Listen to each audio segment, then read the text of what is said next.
Joy Behar on The View, which thank goodness The View is a thing. I recognize that a bunch of people very much dislike The View. If you go to the doctor's office and you're sitting in the waiting room and The View is on, you roll your eyes going, oh my gosh, who watches this? Well, we do, specifically to bring you the highlights, and by that I mean the lowlights, on this show. I love watching The View because it makes me feel good about myself and the way that I view the world. Anytime I watch the cackling hens on The View, yeah, there is a little bit of anger because they're like, yeah, that's insane that you're saying that. But at the same time, I can leave knowing that at least I'm not as unhappy as those women on that show.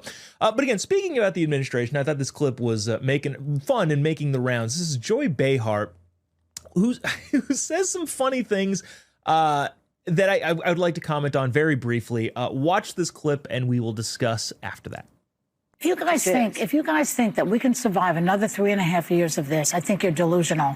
Every day there's some nihilistic thing. It's only Tuesday, Joy. Can we not start there? I hate to be Debbie Downer, but every day this guy is undoing something in this country that we value. Every day. Every day is a shock and awe here.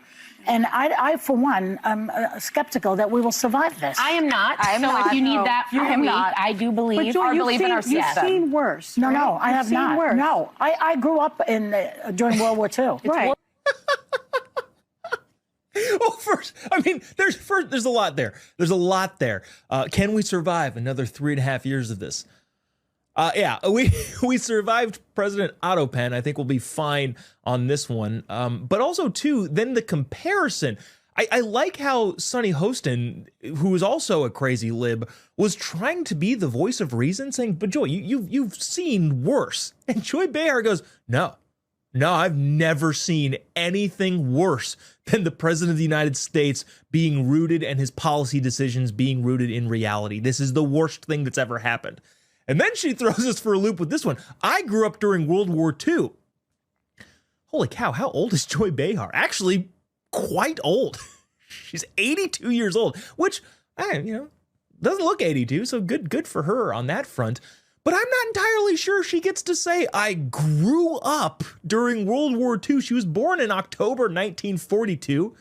World War II ends in 1945, so I don't know if that counts as you get to grow up. I don't know if that's your formidable years. I'm not sure if you were able to talk by the time World War II was over. So again, I don't necessarily know how accurate that is, but let's assume that that's the case. She grew up during World War II. Fine. You grew up as a 2-year-old during World War II, so you know it all too well. That wasn't worse than this? Millions of people dying, Americans dying on the beach in Normandy wasn't worse than what's going on now, which is proclaiming that men are men and women are women, or enforcing laws around the world, making sure we have a border around the world, around the country, but I guess also around the world, especially with those drug dealers who are no longer on the world.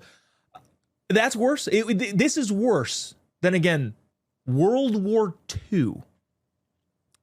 Okay, noted. Not sure how you make that distinction. I also don't know if you are technically alive during that. I don't know, Joy, but that is that. The libs are losing their mind, but again, they woke up losing their mind.